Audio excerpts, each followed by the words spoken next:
इस वक्त प्रधानमंत्री नरेंद्र मोदी की ओर से ट्वीट किया गया है। उनकी ओर से लिखा गया है कि वो जिन लोगों की जान गई है और उन्होंने कहा कि मैं सभी के लिए प्रार्थना करता हूं और उन्होंने होम मिनिस्टर गृह मंत्री अमित शाह से इस बारे में बातचीत की है। ये भी जानकारी प्रधानमंत्री की ओर से दी गई है। आपको बताते चले इस समय गृह मंत्री अमित शाह एलएनजेपी अस्पताल में मौजूद हैं। वो वहां पर घायलों से मुलाकात कर रहे हैं, बातचीत कर रहे हैं और प्रधानमंत्री नरेंद्र मोदी ने लिखा है, आज शाम दिल्ली में हुए विस्फोट में अपनों को खोने वालों के प्रति संवेदना जाहिर कर रहा हूं। घायलों के शीघ्र स्वस्थ होने की मैं कामना करता हूं। प्रभावित लोगों की सहायता के लिए वहां पर अधिकारियों की मौजूदगी है। गृह मंत्री अमित शाह और अन्य अधिकारियों के साथ स्थिति की लगातार समीक्षा भी की जा रही है। प्रधानमंत्री नरेंद्र मोदी की ओर से ये ट्वीट किया गया है।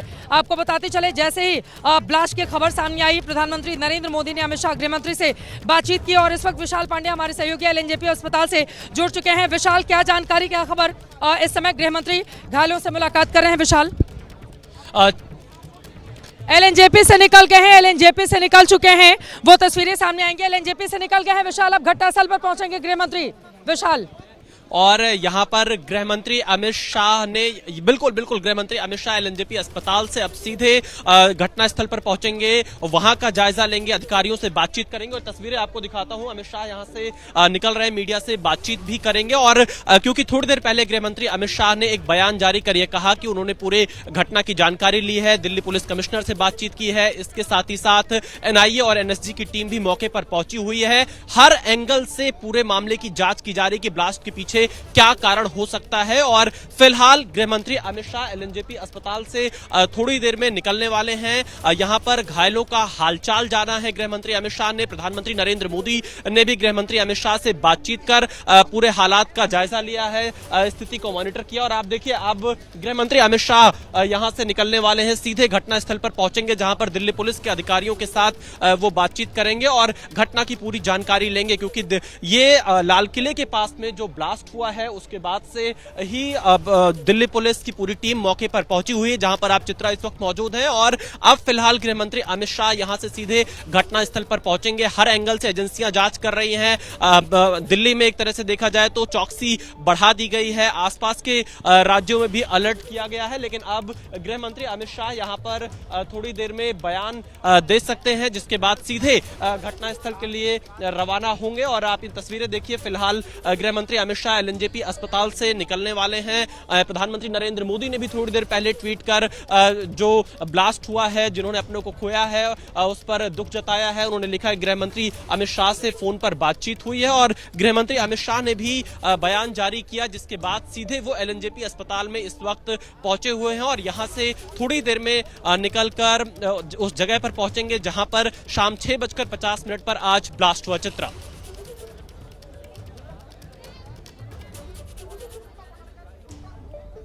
जी विशाल, मैं आपके पास लौटूंगी। यहाँ पर आपको बताते चले, एक बार तस्वीरें दिखाएंगे, आप देखिए यहाँ पर गृह मंत्री अमित शाह पहुंचने वाले हैं, लेकिन यहाँ की तस्वीरें देखिए, चप्पे चप्पे पर यहाँ पर सुरक्षा बलों की तैनाती की गई है क्योंकि यही वो जगह है जहाँ पर इतना बड़ा ये धमाका हुआ है। चश्मदीदों ने जो जानकारी दी है वो साफ साफ ये बता रहे हैं कि धमाका बहुत जबरदस्त था और सामान्य तौर पर कार में जो ब्लास्ट होता है उससे जोड़कर इसको कतई देखा नहीं जा सकता है। गृह मंत्री अमित शाह यहीं पर कुछ देर में पहुंचने वाले हैं। आपको बताते चले, दिल्ली में लाल किले के पास ये जो कार में जबरदस्त तरीके से जोरदार धमाका हुआ उसकी वजह से अब तक 11 लोगों की जान जा चुकी है जबकि कई लोग अस्पताल में भर्ती कराए गए हैं। यही वो जगह है, दोनों ही तरफ से यहाँ पर बैरिकेडिंग की गई है। एनआईए की टीम, दिल्ली पुलिस की टीम, दिल्ली क्राइम ब्रांच की टीम यहाँ पर मौके पर मौजूद है। दूसरी तरफ लेफ्ट की तरफ भी, बाईं तरफ दिखाइए तस्वीरें, चारों तरफ सिर्फ यहाँ पर सुरक्षा के अधिकारी ही आपको नजर आ रहे हैं। यही वो हिस्सा था जहां पर इतना जोरदार ये धमाका हुआ है, बैरिकेडिंग की गई है, इसको रोक दिया गया है। आपको बताते चले कि जब मैं नोएडा से दिल्ली आ रही थी,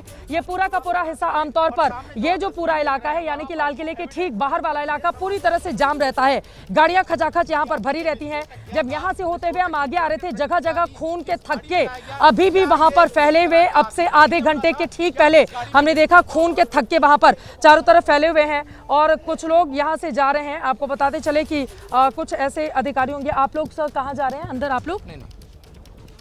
अच्छा, ये यहाँ पर कुछ तस्वीरें दिखा रहे हैं। यहाँ पर देखिए वो जो शरीर एक टुकड़ा है मांस का, उसको यहाँ से कलेक्ट किया जा रहा है।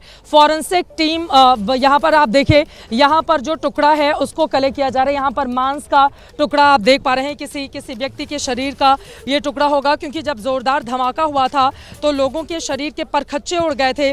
गाड़ियों का तो आप हाल छोड़िए, उनके शरीर का जो हाल हुआ। यहाँ पर अलग अलग जगहों पर अगर आप देखेंगे तो जगह जगह आपको मांस के तमाम टुकड़े आपको बिखरे हुए नजर आ जाएंगे, और उसके जरिए आपको समझ में आएगा कि यहाँ पर हालात किस तरह के थे। शाम को 7 बजे के ठीक पहले, यानी कि 5:45 बजे से लेकर 7 बजे के बीच में यहाँ पर वो जबरदस्त धमाका होता है और उसके बाद हालात खराब हो जाते हैं। फिलहाल गृह मंत्री कुछ ही देर में यहाँ पर पहुंचने वाले हैं। जो जानकारी इस वक्त निकलकर सामने आ रही है एलएनजेपी अस्पताल से, वो निकल चुके हैं। विशाल पांडे हमारे सहयोगी जो जानकारी दे रहे थे, एक यहाँ के इस रिपोर्टर थे जो कहाँ चले गए, उनसे और जानकारी हम लेंगे, जिन्होंने हमें डिटेल में बताया है कि उन्होंने अपनी आंखों से क्या देखा था। और हमारे साथ हमारे सहयोगी जुड़ चुके हैं, इनसे भी बातचीत करते हैं। आपने क्या देखा? आप तुरंत मौके पर पहुंचे हुए थे, और गृह मंत्री कितनी देर में आ रहे हैं? गृह मंत्री अभी इस वक्त जो है वो एलएनजेपी हॉस्पिटल पहुंच चुके हैं और अब से कुछ ही देर में वो यहाँ मौका वारदात का जो मुआयना है वो करने आने वाले। और मौका वारदात की अगर बात करें तो जो ब्लास्ट था उसकी जो तीव्रता थी बहुत ज़्यादा थी। अभी एक चश्मदीद से मैंने बात की, उसने देखा, उसने ये बताया कि गाड़ी मूविंग में थी, कोई गाड़ी रुकी नहीं हुई थी, रेड लाइट ग्रीन थी, हल्का हल्का स्लो मूविंग ट्रैफिक चल रहा था, गाड़ी में पीछे धमाका और उसके बाद तस्वीरें बहुत भयावह थी, क्योंकि जो अगल बगल। आपने इतनी क्राइम रिपोर्टिंग की है, आपका 2 दशक से ज्यादा का अनुभव है, ये जो ब्लास्ट हुआ है क्या इसको सामान्य कार में जो ब्लास्ट होता है आमतौर पर हम देखते हैं तकनीकी कारणों की वजह से, या सिलेंडर ब्लास्ट की, क्या वो था या इसके पीछे कोई बहुत बड़ी साजिश? जी बिल्कुल, देखिए इसके पीछे एक बहुत बड़ी साजिश मुझे नज़र आ रही है पर्सनली अगर मैं देखूं, क्योंकि जिस तरीके से ब्लास्ट हुआ है काफ़ी बड़ा ब्लास्ट था। अगर हम इसको सीएनजी ब्लास्ट भी गए तो सीएनजी में अगर ब्लास्ट होता तो इतनी गाड़ियों के परखच्चे नहीं उड़ते जिस तरीके से गाड़ियों के परखच्चे उड़े। इसके अलावा जो लोग मौके पर मौजूद थे उनकी भी स्थिति बहुत ज़्यादा ख़राब थी। तो 13 लोगों की जो मौत है वो अभी तक इसमें हो चुकी है। इसके अलावा काफ़ी जो लोग हैं वो इसमें घायल हुए हैं। तो बहुत बड़ा ब्लास्ट था और इसके पीछे किसी साजिश से इनकार नहीं किया जा सकता।